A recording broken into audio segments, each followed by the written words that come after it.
what's happening, y'all? Welcome in to a brand new episode of Snaps. It is March Madness Day today. Woo! Meaning, like many of you likely have on a game while you're at work today. I think I'm already one lost bet. It's looking like into my day.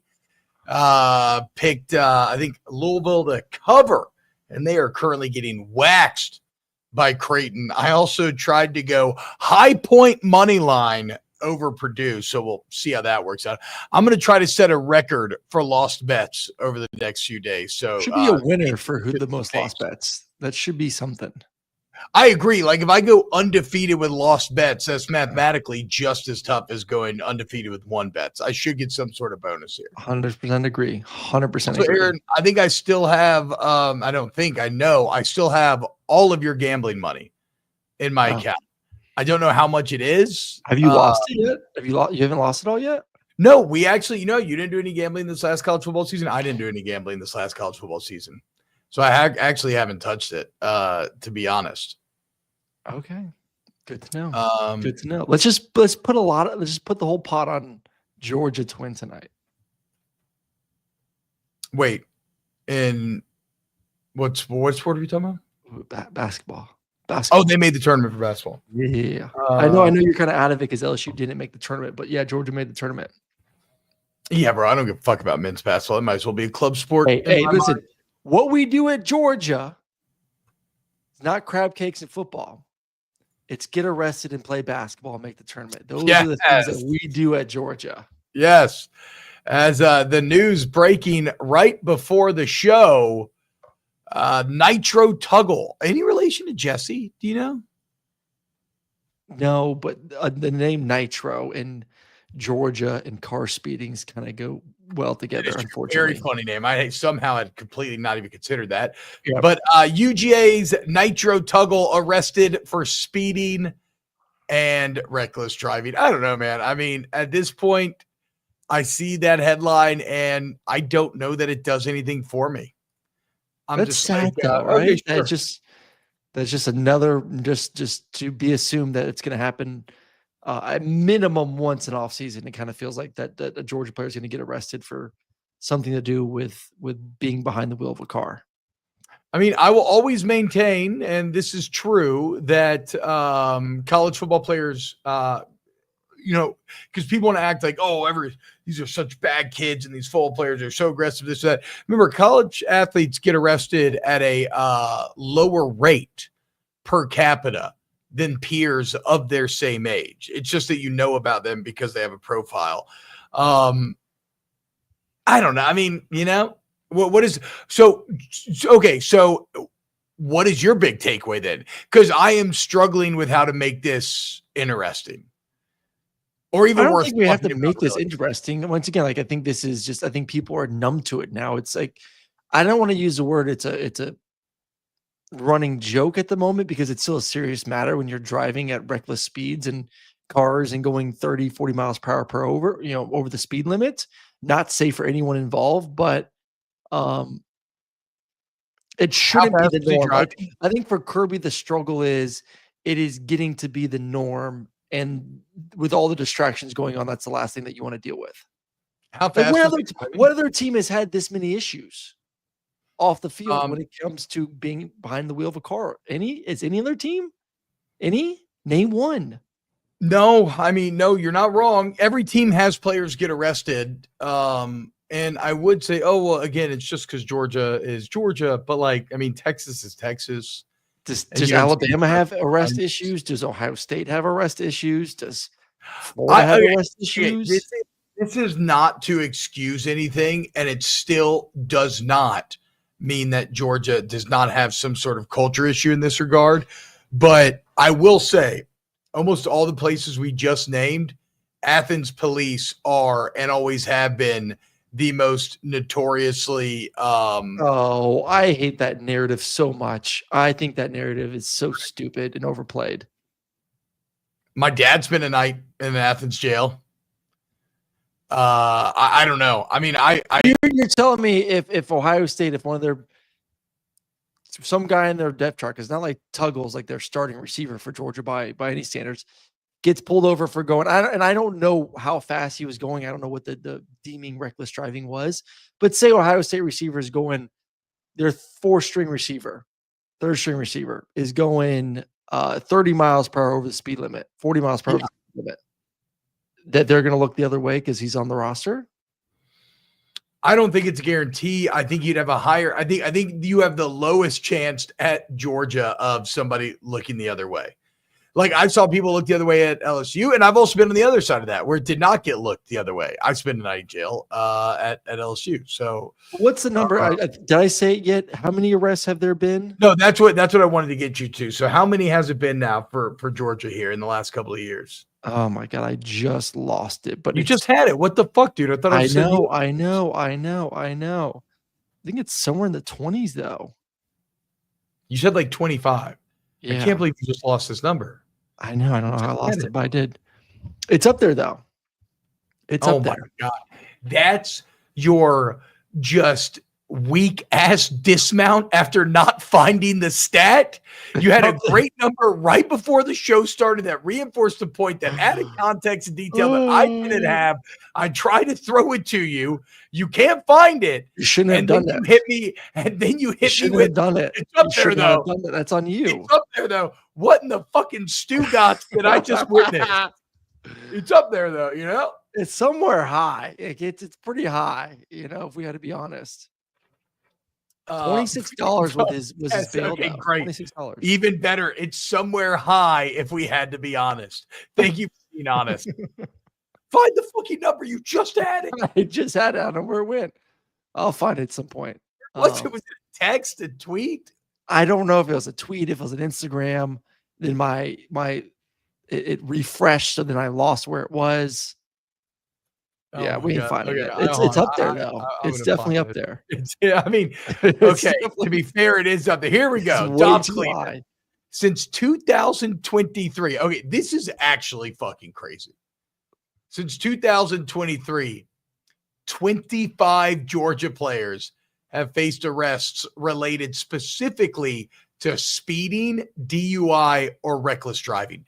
I mean, that's 2023 is 2 years, you know, maybe like 1.5, 25 guys. So you're telling me the Athens is that bad that there's 25 no, than every other university out there. No, I will say that traffic violations are generally the thing that you can get out of most if it's a friendly police officer, you know? But not a DWI. That's something different. But like I have been pulled over many of times in Athens, and still to this day, I got pulled over a year and a half ago speeding. Mm-hmm. I got What'd you say? Yeah, because you said I didn't say fucking thing. Murray. I said I'm sorry. I apologize. Yes, I was speeding. Here's my license. They came back and gave me a warning. What did they say? What did they say to you after they gave you? Didn't say anything. Didn't say my name. Didn't ask for an autograph. Didn't ask for a fucking picture. Just said, "Hey, slow it down next time." So like he dropped no reference. No reference. Zero reference. Okay. Zero. I've probably gone off twice in the past 5 years speeding in Athens. I remember when my little brother and his friends were starting to drink. Here's my license. It has the Wait, what? Oh, it has to, yeah, exactly, right. It just doesn't say. Here's my license, sir. As you can see, Aaron Murray right there. I have a special license that says Aaron Murray, UJ's all-time leading passer on it, and just hand that to me. When I would drive from Louisiana to Georgia back home in college, I would wear my LSU national championship ring. I would take it off in Alabama, and then I would put it back on for the rest of the drive. And one time it actually saved me when my little brother and his friends were kind of starting to party and starting to drink a little bit. I told them I would like drive them, you know, because I didn't want them driving. So I was sober and I wasn't at the party with them, but I went to like pick them up. And so basically though, I had a car full of underage drunk kids in like a SUV full of underage drunk kids. I get pulled over, and I think the only reason I got out of it was I had the natty ring on, and the guy ended up wanting to strike up a a college football conversation. And because it was an LSU ring and I was in Georgia, I kind of lied a little bit about like, oh, I don't really know these parts too well. Yeah, I mean, I kind of grew up here, but not like here. So it ended up working out. The ring did. Yes. By the way, okay, sorry, 25 guys though in 2 years is actually kind of that's insane. a lot. And again, not like MIPs, not like being arrested for a fight. Like all like 25 just driving related. And incidents. how many deaths? 3 deaths? 2 deaths? 2 or 3 deaths? That's terrible. I don't even know. Yeah. With a major accident a couple of years ago. So I mean that throws more onto it as well. So it is a problem. It's a problem that continues to show up. And what do you do? Yes, the Athens police are maybe a little bit harder than most, but that's still a staggering number. When I don't know if you could combine the rest of the SEC to hit 25 arrests. To be fair, like, you know, I cover this LSU team at length, like in depth every day. Yeah. And probably these last 2 or 3 years, that would be one thing with the Kelly era. It's probably the least amount of arrests I've ever seen. Now, you could argue that sometimes you need some arrests if you really want to be a team full of dogs. Like back when I was there and we were winning championships, we had way more arrests, but it's still not, you know, still not great. It's not you definitely don't want it. No. Oh, Georgia.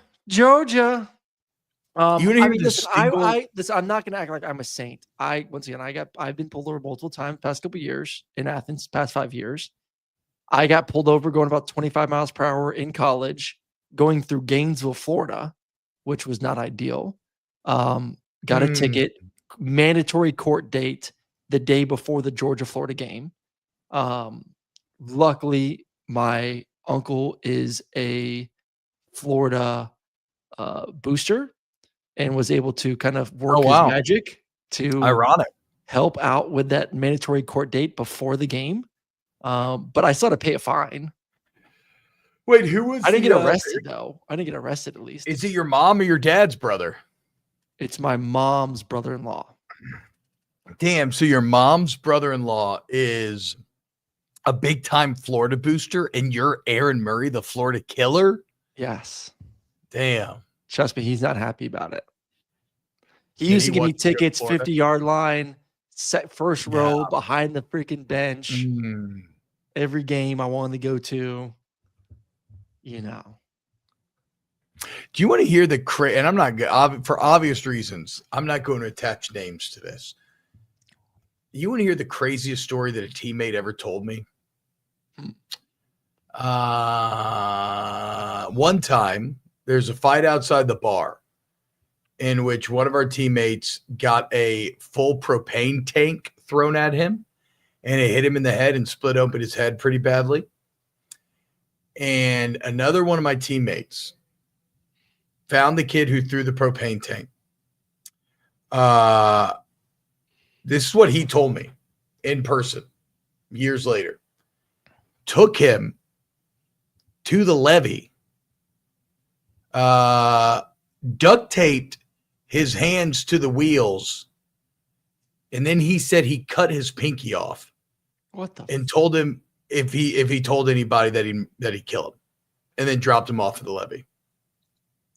I don't know if it's true, but this man told me this face to face when we were drinking one night with a seriousness that never made me doubt its veracity. He told me he cut this man's pinky off and then dropped him off at the levee. That's the kind of shit I'm talking about. If you want to win championships, that's the kind of shit you need. I do agree with you that if you're going to win a championship, you need. I always describe it as there's a fine line between being cocky and being confident that you need to kind of toe. And part of that's being an asshole. That's like walking into the bar and picking a fight with some random dude because you know you're going to beat the shit out of him and you just want to laugh about it. Like, but you need those type of guys on your football team. You need those dogs on your team. So like that's the balance you kind of live with. But I mean, hell, Alabama had dogs for years. They weren't fucking getting arrested during that time. Like, but Alabama had that thing on lockdown. I'm about to say though, if there was ever a place where you were getting away with shit, it was Alabama in the Saban era, 1000%. Like, okay, so we have a Troy Taylor. Let's get into this Troy Taylor report. Have you seen any of this Stanford head coach Troy Taylor? So a report has come out that said bullying. That he bullied and belittled female athletic staffers specifically. That apparently, basically, multiple investigations have been done into Taylor because multiple employees filed complaints against Taylor for, quote, a hostile and aggressive behavior and like personal attacks and stuff. And what it kind of boils down to, on top of him just being like a head coach, he's just an asshole, apparently. Yeah. Right. And while I think he thinks of himself as an equal opportunity asshole, I think it seems like it was directed at females, maybe more than males, and that and then essentially one of the core battle lines that was drawn was Troy Taylor just hates his compliance department. Basically says that the compliance is all over their ass, getting in trouble for everything, like any minor little violation. And what you got to understand is this is a battle that takes place on many campuses throughout the country. So the reason why the Saban thing made me think of it is because Nick Saban at his time at LSU very famously had compliance on lock. Yes. Like there was this guy that was not willing to work in concert with the football program. He suddenly found himself in ticket sales. Yeah. And when Saban left, he actually got back in compliance. Like at Alabama, same thing. He had compliance on lock. So one of these reports found that he had, and this is a firm that advised and investigated several Power 5 programs. And he said he had never encountered, quote, this palpable level of animosity and disdain for a university compliance office. So basically, they're going toe to toe, and Taylor's really shitting on the woman leading the department. And I have to imagine this likely ends with Taylor being fired. Remember, we talked about the hierarchy the other day and how Andrew Luck is the GM of Stanford football, and in their organizational chart, Andrew Luck is above Taylor. Now, he didn't respond to requests for comments on the article. But here's what I would hear Andrew Luck's first take. I know, right? Well, his first take after being announced as GM was basically, I'm really excited to work with Coach Taylor and learn this, blah, blah, blah. But yeah, like this feels, and especially because Andrew Luck has been a big champion of women, publicly, privately, and he's one of those guys where it doesn't seem like he's putting on airs. I think he is passionate. Really good dude. And so I feel like he's got to respond to this eventually. And after back-to-back 3 and 9 seasons, is this like a get out of jail free card? Oh, I don't know what the buyout is, but the 100% get out of jail free card. Andrew Luck, first ever GM head coach of a D1 football team. But look, here's the deal with Troy Taylor. And I guess this is the only point that I really want to make. All jobs are not the same.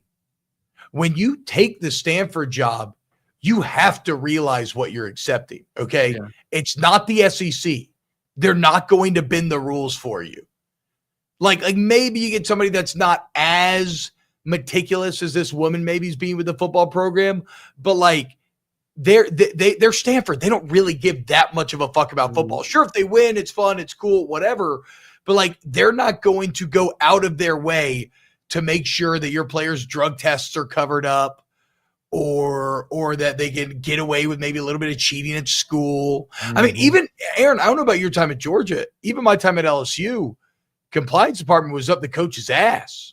And like our drug testing our drug tests were legit. Our going to class was legit. I mean, there were multiple times where I've said on the show, starting player on our team that we knew was smoking, got a drug test after practice. We're like, well, he ain't going to be here next week. Yeah. It is what it is. Like it was different. So like, but it's funny because I always heard stories like I had buddies that played in Arkansas, and they used to tell them ahead of time when drug tests were coming, and they wouldn't go in the room with them so that they could basically know how to pass. I know Alabama definitely knew. But yeah, we're like you. We would just get snagged out of nowhere, leaving the facility. You were not allowed to leave until you peed, and they were staring at that dick. Yeah. I mean, they were, pants down, shirt up. Let me see that dick, Let me boy. hold that. Let me hold I that gotta. thing. I mean, they might as well have held it. Yeah. Like Just shoot that. it to me. That's basically how intense it was. So again, the point is, like, even at a school like LSU in Georgia, you still have the compliance department not really willing to work with you a lot of times. So what the fuck is Troy Taylor thinking that he's going to go to Stanford and they're going to bend the rules for him? Really dumb. Well, I mean, I think you've said this before. Like every school wants to be a football school. When they're winning, it's great. But to your point, there are certain schools when they're not winning, all hell's breaking loose. When Alabama doesn't make the playoffs, all hell breaks loose. But when Stanford's not great, it's not that big of a deal. When it's going well, you're excited and you're cheering them on, you're packing out the stadium. But when you're losing, it's like, okay, we have other things we can do. We're not too worried about it at the end of the day, getting back to the upper echelon, to being elite. So there's nothing wrong with holding people to a high standard. I think all coaches need to have that. But there's also, especially in today's era, you have to treat everyone with a level of respect. That's not just front office people, but in today's game, it trickles down to the players too.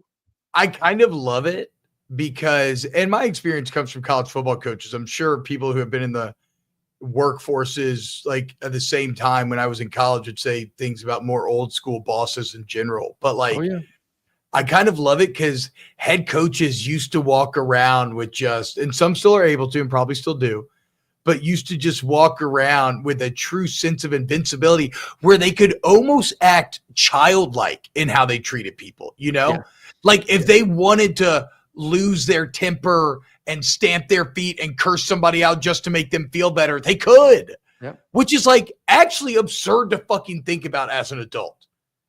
Like if I went into my neighbor's office, like River's office is right over there, if I got pissed at her and went and just like cursed her out, I would get by. Like that'd be very wrong. And yet we just accepted it forever in a football workspace. I'm not even talking about on the field. I'm talking about like in the office. They just used to walk around like petty little kings, shitting on everything. And I kind of like they can't do that anymore.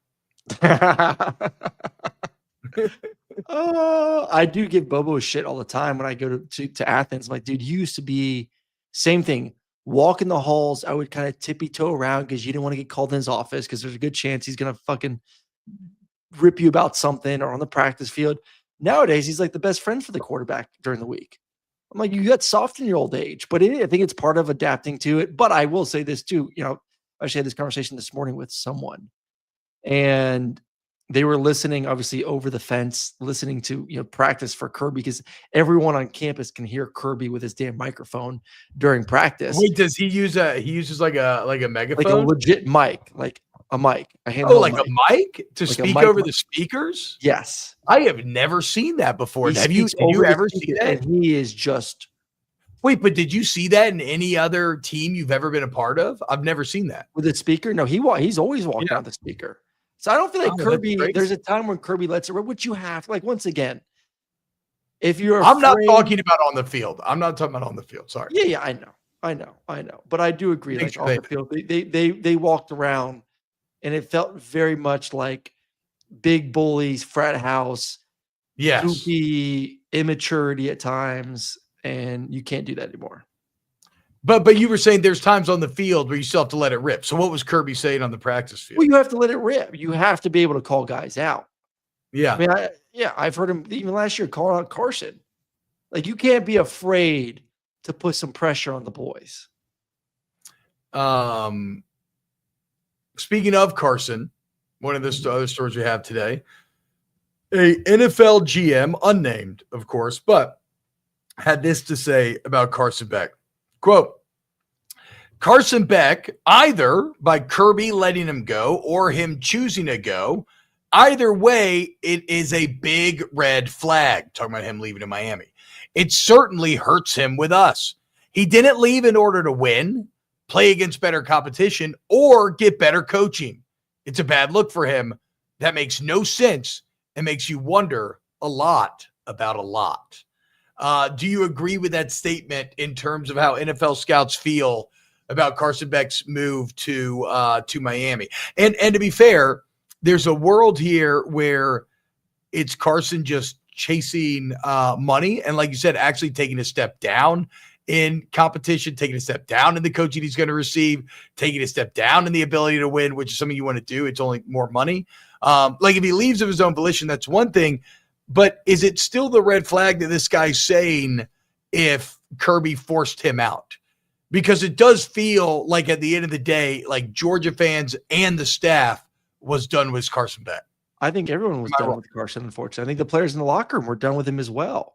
I think if you go in that locker room and ask players and coaching staff how they viewed Carson last year, you would have a difficult time finding a lot of positive, unfortunately. It kind of felt like he was siloed off from the rest of the team, that he was very engaged with his off-field relationship with Hannah, and that he was just looking to get to the NFL.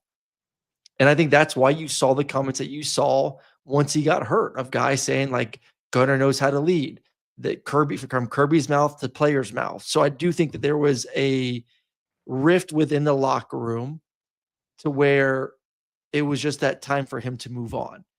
And I think what do we play? We praised the Eagles in Georgia after the Eagles won the Super Bowl. We've always talked about this, about the culture in the locker room in Athens and how that prepares you for Georgia, for the NFL. And if you can't handle that, especially as a quarterback, you can't handle that, and you're either asked to leave or leave, I think that's a big red flag for NFL scouts. So what about this then? But like if he is forced, okay, yes, yeah, because he's forced out because he can't handle it. So that's the red flag. Yeah, absolutely. I guess at least he's making $4.5 million, because who knows what he will or will not end up making in the NFL now. I want to talk quarterback. The same thing we talk about with Georgia and the off the field when it comes to the cars and the speeding. The same thing can be said about Carson. Like, how many other quarterbacks this year have we talked about to the extent that we've talked about Carson Beck when it comes to off the field, from the transfer portal to the money to the girlfriend to the cheating? These are all distractions that I guarantee you half the NFL GMs are saying we don't want that from our starting quarterback. Well, and it's kind of funny because really, and I never would have thought this with how this guy's career started, but the opposite side of the coin is Quinn Ewers. Quinn Ewers kind of got forced out as well, had the opportunity to make reportedly anywhere from $5 to $6 million to go be a quarterback somewhere else. And he basically said, no, I want to keep my Texas legacy intact. Yeah. And I'm going to forego the money and go to the NFL and make less money, which is crazy. So in that same, so I'm kind of like, okay, well, NFL GMs, keep that same energy and honor Quinn Ewers then.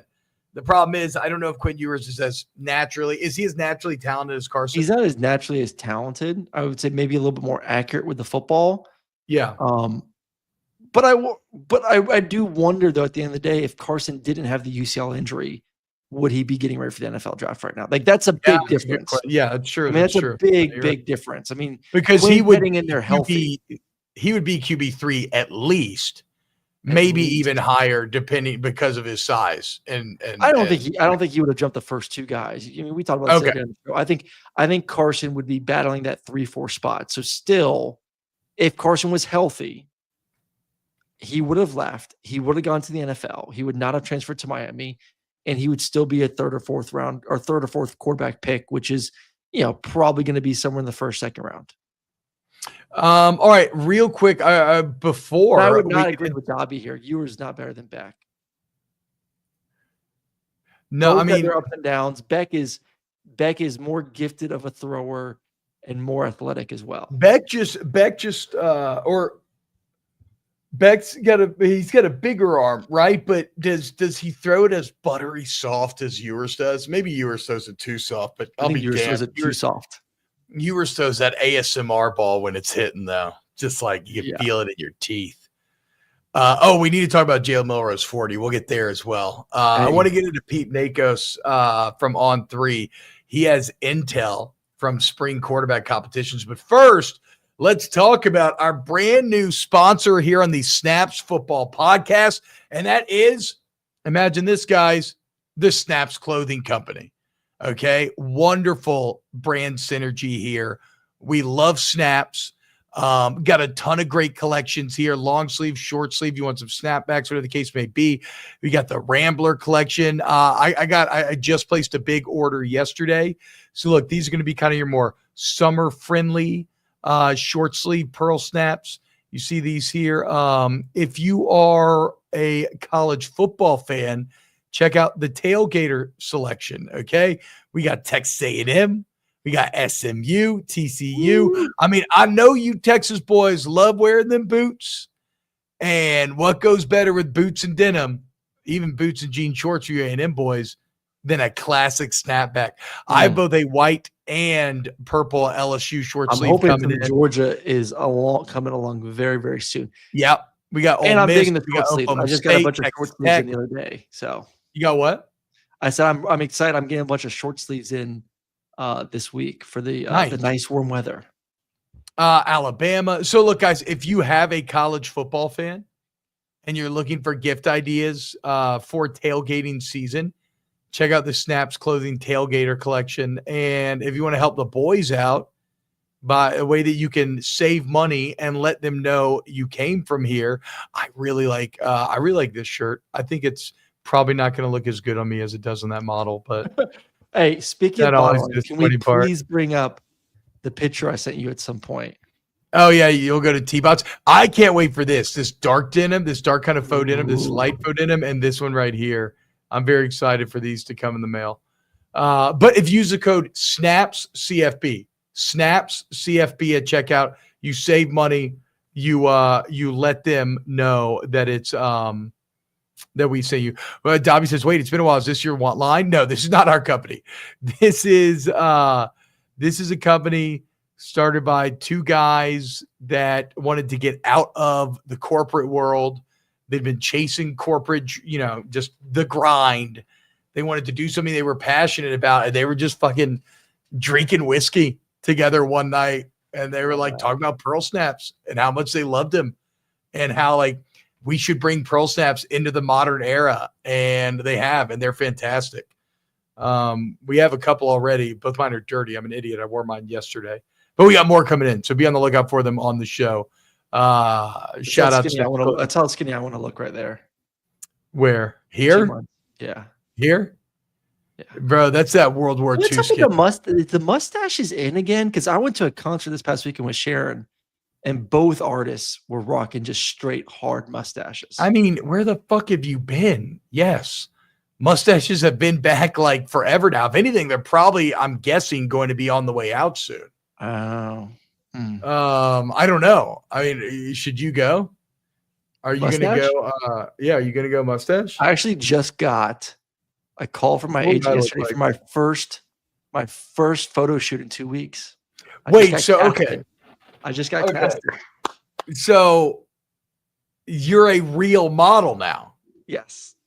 You're a real model. Just got what casted. The fuck? First fucking for what? Game, baby. Is this like Atlanta centric? Like, is this only in Atlanta? No, this is actually a pretty big one. What? Yeah. What is it? What is it? It is. Why am I drawing blank? Oh my God. I'm drawing a blank right now. I'm looking through my text with Sharon because I told her yesterday because I'd never heard of it, but she goes, wow, that's actually pretty fucking big. Dude, no way. Yeah. How about you remember how to find anything that you talk Billy about? Reed. Okay. Billy Reed. So what are they going to have you? So you booked a modeling gig. Actually crazy. Congratulations. Actually crazy. Fuck you. What? I thought this was more of like a local Atlanta thing, maybe like some Jezebel magazine, Atlanta Living, something like that. Right here. Wait, by the way, yeah, how about this? Hold on, Aaron. I don't think you know. I'm sharing first, you ass. You shared this. You brought this. I didn't press this, but we got to talk about it now that it's on the screen. Breaking news. Yes. This is right here. Right here. So like a legitimate clothing company. Yes. Shit, you need a model for Snaps as well then. I would love the model for Snaps. Can we show you before we get to the Emery? Can we show your modeling pictures real quick? Yes, yes. Here. So for those that don't know, I have there is a Twitter parody account called TBot A Bear, and they are absolutely insane. It's just constant memes and ridiculous photoshops. And here is TBot A Bear giving me let me add it to the stage here. Putting my face on Aaron Murray's modeling pictures. It looks so fucking disconcerting. Oh my God, dude. This one right here, the confused one. The ab one looks pretty good. I don't mind the ab one, but it's just very, very freaky. He also has a picture of my father over here in the bottom right corner, which, to be fair, that's actually how my dad actually looked after he got after he got done playing football. Really underappreciated account, says Locke Hesse. I actually agree. T-Bot is actually insane how much, and some people think it's me, like I would like I don't have the time or energy to put into this. It is fucking insane how deeply T-Bot understands my humor and is inside of my brain. And it cracks me up constantly. Yes, very Josh Peck-like, very fair here. Very fair. If Aaron and T-Bob had a baby, he'd be Hispanic. Go figure. I know. Look at him. I mean, this guy's pretty good looking. Yeah. He's not bad looking. No. He's not bad. He's not as good looking as you, but he's not bad looking here. Oh man. Speaking about the fuckboy fade does work on you. I did fuckboy fade. Not really. No, you didn't. No, you didn't. I did kind of. It was weak.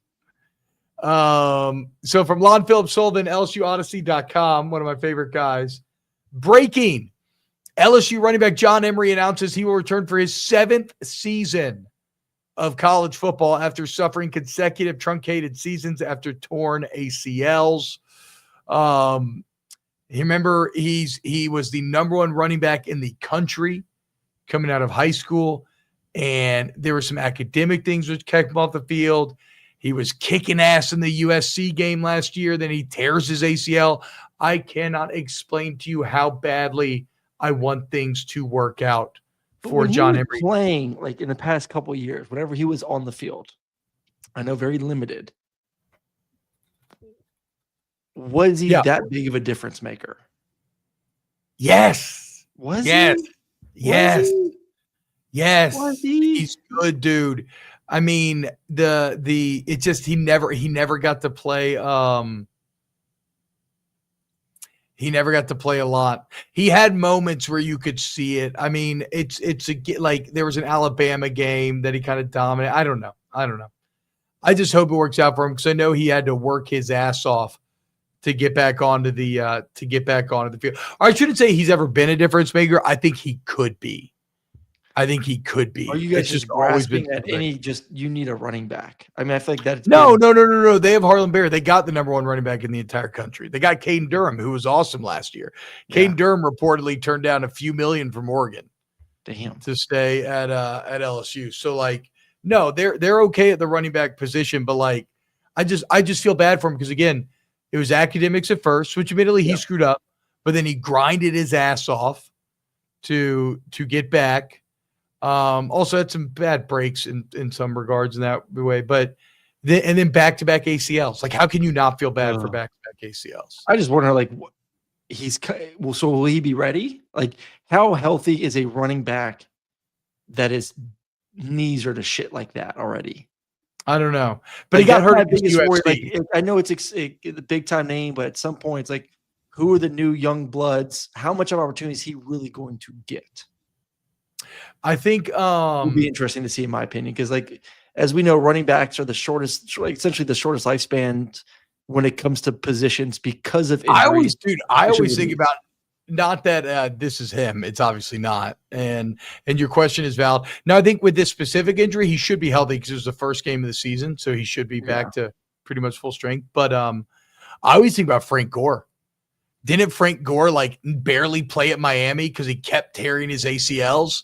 That was a time when Miami had hit. It was him, Willis McGahee, Clinton Portis was in that backfield, like an insane backfield. But Frank Gore was always supposed to be the best. He kept getting hurt, but then he by far lasted the longest in the league. So he's an outlier, though. I mean, I'm not saying Emery's that. I just wanted to shout out Frank Gore for his insane career. Let's say at the end of the day, if LSU can find a way to create balance on offense with Garrett heading into a second season, LSU's my dark horse still. LSU's my dark horse. All right, let's get into some spring quarterback intel. Again, this comes from On3. Yes, I remember the Willis McGahee injury at Miami. If you're our age, how could you forget it? That man's knee went inverted. You know how like camels and horses and dogs and all those knees like bend the opposite way? That it turned him into a horse knee. Yep. All right. So On3 is saying at Alabama, and well, actually, let me finish Alabama because I think it's the most interesting quarterback battle on this list. They're saying at Colorado that it's between it's a 2 quarterback race. Yep. Of course, there's the 4-star Julian Lewis, one of the first big, I feel like one of the biggest commitments that Deion's actually gotten at his time at Colorado. Well, from the high school ranks. From the high school ranks. Yes, from the high school ranks. Which is big. So they got Juju Lewis. I think they flipped him from USC. But they also have Caden Salter. I forgot about this. Liberty quarterback, who a couple of years ago had like a really incredible statistical year. Last year, not so much, but he has had a lot of success on the college level. Word on the street is that Salter's winning the job now, but maybe people expect Lewis to challenge by the kind of middle of the season. My only thing is both these guys feel like a massive step down from what you had in Shedeur Sanders. And you're going from the number 1, number 2 quarterback picked in the NFL draft to one guy that, I mean, he said Salter showed a lot of talent like 2 years ago, a lot, and was rumored to maybe go to Auburn and go to a couple other places, didn't, and now taking his opportunity to head out to Colorado, go to a Power 5 team or Power 4 team. He's going to get the first crack at it. He's played way too much football. He's played really good football not to be the one where we're Colorado. We've built a lot of momentum. We were a bowl team last year. The last thing Colorado wants to do is lose that momentum and start moving backwards, which is going to be difficult to do with losing the Heisman Trophy winner and losing a top 10 NFL quarterback in this year's draft. So big shoes to fill, no doubt about it. But like, I think you go with a veteran guy at first. Yeah. I would be. I mean, look, if Julian Lewis wins this job, then he's going to be. Then like, I'd say that speaks very highly of his potential. Because again, we've seen Salter do it on this level before. So that's Colorado. At Florida, we know it's DJ Lagway, but I thought this was interesting, Aaron. Andy Staples saying they're basically shutting down Lagway for the rest of spring. Would not be surprised if he doesn't throw again for the rest of spring. We'll continue to try to recover to be fully healthy by the time fall rolls around. No concerns for me in that regard. He's fine. None. It's not like he's not on the field, at least mentally getting the reps. Yeah. So he'll have all summer. He'll have all fall camp. Would you like for him to kind of, to me, for a quarterback, especially a guy that is young, spring was a good opportunity to continue to build that leadership, and start building that momentum heading into summer when you are fully taking over because of the lack of time with the coaches. So like that's a missed opportunity there, but there's no doubt in anyone's mind that he's QB1. And then it's just maybe playing a little bit of catch up in the, in summer and fall. Well, and if you want to go like, let's go glass half full. If I'm a Florida fan here, when you have a for sure QB1, it's not the worst thing to give whoever's going to be the backup to have a real backup competition and give them all a lot of experience during spring, right? Because I mean, look at Lagway last year, and it's not just Lagway, there's a chance he might have to miss some snaps, miss some time. And so this allows you to not only figure out who your best option is with more reps, but give them more practice at being your best backup option. So I think Florida's fine there. UGA, you could maybe speak to this better than On3 could, saying Gunnar Stockton continues to impress and, quote, Puglisi is improving. day to day. It just feels like Gunner has to be the guy. I feel, for one, watching Gunner throw at Pro Day, I was impressed.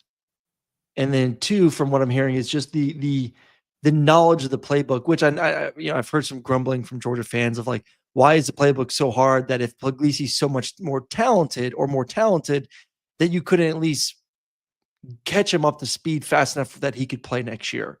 So I think that's where the divide is right now. I don't think that there's a disagreement that maybe Puglisi has the higher ceiling and has more of maybe the quote unquote pro potential when it comes to arm talent. But right now, Gunner has more of a, one, a command of the locker room, which we heard last year from the players and Kirby once again, and two, just more of a command of the playbook. And I've always said this about quarterbacks, and you can attest to this as a center. Your job is, yes, to be talented, to make throws, to make plays. But if you can put the guys around you in a position to have success, if I'm a quarterback and you're an offensive lineman, and I can understand defenses and I can change protections to get me to move from, hey, Mike right to Mike left, and the offensive line looks great because they pick up the blitz, that offensive line wants that quarterback back there. Well, and Aaron, and all of a sudden everyone's blaming the offensive line because they didn't pick up the will linebacker and blitzing. Well, and I mean, not just in pass pro, but also in just like, because the offense, you get the ball out of your hand. Yes. You know where to go, right? Nothing worse for an O-lineman than a quarterback that holds onto the ball too long. And conversely, nothing better than a quarterback that gets rid of it. That's why, like, it's sometimes hard to judge O-lines that have elite quarterbacks, because it's like they're only holding those blocks for like less than like 2.5 seconds. Dude, Peyton Manning was not, at the end of his career, could barely throw a ball 40 yards. But he could get the offensive line and everyone else to work on the same page, and he won a Super Bowl in Denver. Yeah. So that's at UJ. So you're saying Gunner's ahead in that regard right now. I think Gunner is in part to do with what we've discussed before, in the sense of Puglisi missed spring last year, and I think he missed a little fall camp because of injury. So like, this is essentially his first time that he's healthy, getting significant reps. So like, this is really like his first spring. I know he graduated a year ago and had an opportunity to be in the meetings, but it's a difference from being in the meetings and then taking it to the field when things are happening faster. And you can't just sit there on a board and say, oh, I would do this, I would do this. It's a very different view coming from behind the center. So I think there's a lot of catching up for him to do. And I think right now, Gunner's always been a guy that mentally can handle it and go out there and make everyone else play at a higher level. So unless Puglisi can just outshine him by making play after play after play, where you can limit the playbook and grow with him throughout the season, to me, it's leaning towards Gunner. Yeah, I mean, it's tough to think that Puglisi would have that much of a physical advantage over Gunner that you would grow with him versus somebody who's kind of ready to play. Miami is saying Carson Beck's on schedule, started to throw with his QB trainer. So I just mentioned in Florida how I think it's a good thing that they clearly have a QB1 and not the worst thing that now you can work out the backup guys. It's the same situation, but different in Miami. I might feel a little differently if I was a Miami quarterback, because at least in Florida, like, you've seen him do it for your team. He's so clearly the guy. If you remained on the team through the transfer portal, that's the case. In Miami, here's this outsider coming in. Has he really dealt with the guys? There's drama. And now you're going to be asked to do all the spring reps just so he can come take your job in fall? Like, I would feel some type of way. If I'm Miami's quarterback, if I'm one of the Miami backup quarterbacks, like, I'm going into this like I'm going to win a job. I mean, that's how you have to attack it. That's the correct attitude. You have to attack it like this guy can fall. Like, you don't know. This guy's UCL. I'm taking his job. Yes. So we'll see. Oklahoma, apparently they're saying John Mateer's, quote, everything we thought he was and more.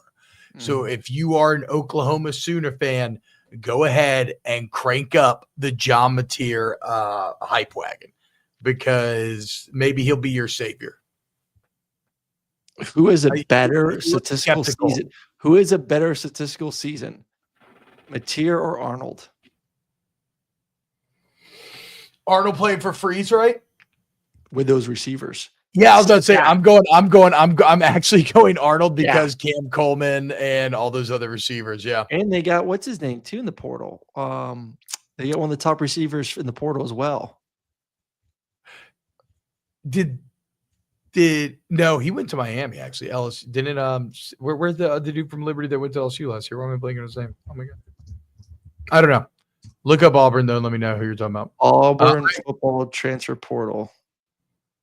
Oh, Singleton from Georgia Tech. Yes, Check got it. They got the freshman All-American Singleton. He was a freshman All-American 2 years ago. He was awesome again last year. Yeah. A little fast to go along with those damn receivers on the outside. Yeah. And Oklahoma lost all their guys. Like Nick Anderson left and came to LSU. So but Mateer, maybe he'll be the savior. And then how about Ohio State? Did you see the Ohio State players at the combine talking about Julian Sayin? Mm-hmm. They're saying this kid's going to be the truth. I went back and watched some highlights, high school, and then last year, obviously limited time. They were up big on some games, and looks pretty damn good to me. I mean, yeah, we'll see if he can handle being QB1 and the pressures. I mean, that's the thing we praise. You did a good job of this the other day, praising Will Howard for coming in there and taking the reins of a team and all the expectations and kind of running with it and playing at a very high level. Now, all of a sudden, Ohio State's expectations are win a championship, beat Michigan this year, which is going to be, once again, hard to do. And you're giving it to a guy that hasn't come into this situation with playing experience. But I've talked to some other people. I've talked to a big-time booster during the national championship that was in town, and we sat down for breakfast, and he was just Googling over him. So talent's there, experience isn't. So we'll see. So I don't think Googling is a word. I don't either. It's the way good coming out. Now you can Google or ogle. You can ogle somebody. Googly eyes. You can have googly eyes. Yes, you can have googly eyes over someone. Googly? You can also what if you're googly eyes for someone, what's the verb of googly? So ogle means to stare in a lecherous manner. So that could kind of be like ogling, however you say it. Then googly eyes, I don't think ogle might be the closest to it. You could say salivating. It's kind of salivating over him. Try a bad word. Yeah. It's the off season. The verb, actually it's not off season. I got to call a game in 3 weeks. But again, there is enough smoke around Julian Sayin where I think he's going to be awesome. I'm not saying Ohio State's going back to back because he's going to be his first year starting, but he's going to be thrown to Jeremiah Smith. Yeah, but who's going to compete with them? I mean, I guess Penn State. Wait, what do you mean? Oh, you mean like to make them not win? Like, who else do you feel confident in the Big Ten that they shouldn't once again be the favorites? Yeah, probably Penn State. I mean, Oregon can have a new quarterback. Yeah, no, I'm down on Oregon because I'm still kind of I'm not down on Oregon. Their roster is better than ever.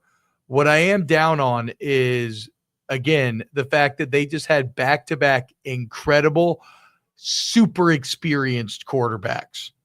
And now you're going with a guy that you know is talented, but has not proven it on this level before. And is the roster more talented than Ohio State? Probably not. I think some people would want to probably argue that it is, but it's functionally the same. It's the same. They're both going to be elitely talented. Yes. So yeah, I don't know. I think Julian, there's just so much positive hype around Julian Sayin coming from players and coaches. And you look at the guys that transferred out. If the rosters are so similar, how does Ohio State blow the brakes off of them last year with a more experienced quarterback? Well, maybe last year's weren't that similar. I don't know. Yeah. I mean, they didn't blow the brakes off him game one. You know how one game sample size can go awry. Oregon let Jeremiah Smith own them. They should have approached that game saying, we will let anybody beat us but Jeremiah Smith, and they would have had a better chance. I think it was a full throttling on both sides of the football that game. Yeah, I guess you're right. I mean, it was a bend you over kind of moment there for Oregon, unfortunately. But the Big Ten, the only team that's bringing back the experience is Penn State. Yeah, so Penn State may be the other favorite, but whatever. So spring quarterback intel saying it's supposed to be awesome. Yes. And then finally, Alabama. And this is maybe the only really interesting piece in here. Austin Mack has a very real chance to win this job. This is a cat that was at Washington with DeBoer and Grubb for 1 year. I didn't realize he was a 4-star coming out. Yeah, highly rated coming out of high school. And again, if I was an Alabama fan, this is the guy that I would be latched onto because I don't know how you could be a Ty Simpson believer. He's had all the time. He's had the opportunity. What's going to magically click this season that's going to make him better? Like Keelan Russell, sure, we'll see. True freshman, maybe he just blows the doors off this thing. But like, I think it's finally become clear to me today that Austin Mack, I would put my money on going to be the Alabama. Austin Mack was the guy that they recruited too. Let's not forget that. Yeah. Like Ty Simpson was they inherited Ty Simpson. So there was there's no set love of like, hey, you were just on the roster when we got here. And obviously, you weren't our guy last year anyway. So now that you have the OC along with him, so now you have two guys in the building that recruited him, that has coached him, that is one of them in DeBoer has coached him multiple seasons. He knows the system. I agree. Like the more you think about it, like, why shouldn't this guy be the favorite? Talented. Checks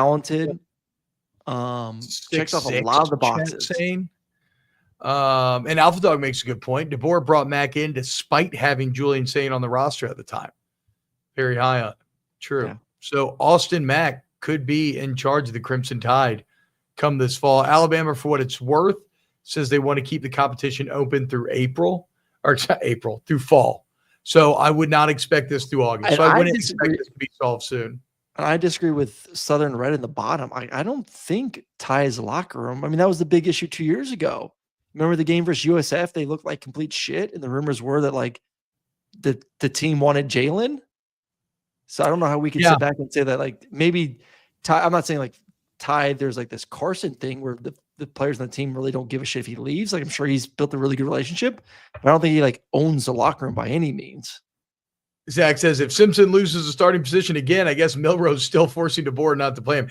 I mean, exactly right. That's the thing about Simpson is like Alabama fans thought Jalen Milroe sucked, and that's fine. But then why wasn't Simpson playing? Yeah.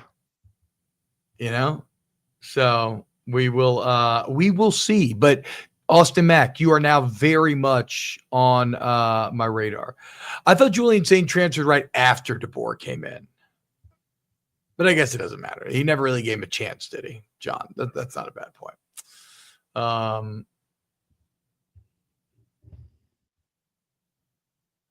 Drew Simon, the staff has said that he was the most talented quarterback in the room, but was not ready mentally. He said himself he was too mature and not ready. Who's he talking about there? I think he's talking about Ty Simpson. I don't think he's more talented than Jalen Milroe. By the way, during the pro day yesterday, I was about to say 4.37 40. I mean, I keep trying to tell people like Anthony Richardson got drafted top 5 with way less experience, but the superpower was there, and Jalen has a superpower, and he looks good. So okay, hold on, and I want to address this because somebody sees a lot. He says, "Who's Milroe going to be running back 3-4 in the NFL?" You do not move Jalen Milroe's position. If he moves positions, he's just a guy. Yep. That 4.37 speed is still great, but it's not anything special if he's a receiver or a running back, much less to get into like, you can't just play another position in the NFL because you want to. Like, that's incredibly tough to do. Like, the value that Jalen Milroe has, and it's not going to say that I think it's going to work out. Like, I don't know if he's going to be a good NFL quarterback. But the upside at quarterback with that athleticism is multiple orders of magnitude greater than running back, receiver, whatever. So, no, there will be no changing of positions. There will be no changing of positions. And I don't know how you can disagree with the speed yesterday. Yeah, it wasn't like an official time, but, I mean, just go back and watch that game versus Georgia. He made Malachi Starks and that defense look slow. You can't – he may be faster in the game than even that 4.37 speed. That I dude is just love elite it. when he takes off. Like, I was not surprised when I saw 4.37. I was like, that sounds right. That sounds right. Like, I just I'm not love it. doubting that. I just love it because, like, no, fuck no. If you're down that, you're just being a hater. Yeah. I just love it because, and like, okay, so let's say laser time, it's a 4-4-1. So what? Same fucking shit. Yeah. I just love it because I feel like I just had a few drinks at the bar, and now old girl that I wasn't very attracted to 30 minutes ago. I mean, I'll be damned if that 4.37 isn't a powerful cocktail. That Because is. all of a sudden I'm like, ooh, what's up, baby? Okay. You know, hey, what's up, Jen? How you doing tonight, boo? My bad. I didn't talk to you earlier on the way in. You know, I was just kind of finding my feet a little bit. Maybe when it come on down. Like, you tell me now, like, in the least, Aaron, even though I'm with you, he probably goes higher. But in the least, there is no way he gets past round 3 with that 40. No. God, right? no. I would take him as a third quarterback. I would take him over Dax and Dart. I know Dart has had a lot of momentum right now, but it is hard in today's game to look past his arm strength. I'm talking about Milroe here. In that speed, especially when you just saw the Super Bowl winning quarterback continue to improve as a thrower, but really got his going because of his running ability and his toughness and his size. Yeah. And obviously leadership. So again, I mean, a lot of my Jalen Milroe disbelief at this point is tinged with bias because I was such a champion of him this last offseason that I feel a bit burned because it did not coalesce like I thought it would. But that doesn't mean that it won't happen in the NFL. So I'm kind of with you. That speed kind of clearly does make him QB3. Like, what excites you about Dart? Yeah, that's the problem. You know, nothing really. It's like he's like, okay, athleticism. Yeah. You know, or above average. I should say above average. I would say above average athleticism. Yeah. Okay, arm strength. Really good. Sometimes accuracy. it's really good. Sometimes kind of disappears. A system that's not very pro style at all, right? No. So no, I think you're right. Milroe with that 40, probably QB3. What was your bet for Louisville? Louisville? It was Louisville minus 3.5. They're making a comeback. Oh, are they? I got to get back to that. Only down 12 with 4.5 to go. Oh, fuck you, you piece of shit. You just got me excited for only down 12 with 4 minutes to go. They were down by like 20. They were down I thought it was going to be like 3 or something, dude. Oh, my God, dude. I mean, they were down. Tease. What a tease that was, Aaron Murray. How's High Point doing? I tried betting on High Point to win. Okay, High Point has a chance. High Point money line would be a nice payout, and they're only down 6. They've got a chance. I also bet on the Montana Grizz money line, which is 435 is the Georgia game. That ain't gonna happen. Don't act like you like Georgia basketball. I probably don't even watch the game, to be honest. Hey, by the way, Aaron, our team's squared up this weekend. The top 5 LSU softball team heading to Athens to take on number 13 Georgia. How about it? Do we play baseball this year? Y'all's team is good, Aaron. Your coach is good. Do we play LSU in baseball this season? Is there a match? Let me check real quick. Crackers. I don't think we did. I think I looked at the schedule the other day. No, unfortunately. Ooh, LSU closes the season at South Carolina. Paul Maneri, now head coach. That's pretty cool. LSU baseball has a top 5 matchup in Austin this weekend. That shit's gonna be intense. Bo Molinari, I'm sorry I chose Yale to beat Texas A&M today. But if it makes you feel any better, Bo, obviously I'm terrible and I'm losing money by the second on this March Madness tournament so far. So you should actually probably feel very good that I chose Yale to beat Texas A&M. All right. Have a great weekend, everyone. Love it. Enjoy March Have a Madness. great weekend. Thank you to Snaps Clothing Company. Again, guys, Snaps CFB is the promo code for checkout. If you want to save some money, let them know you came from here. And we will see you Tuesday. Remember, every Tuesday, Thursday during the off season, noon Central, 1 Eastern. Hit the like button, share with your friends, and we'll see you Tuesday for a brand new episode of Snaps. Later, guys. See y'all. Go Dogs.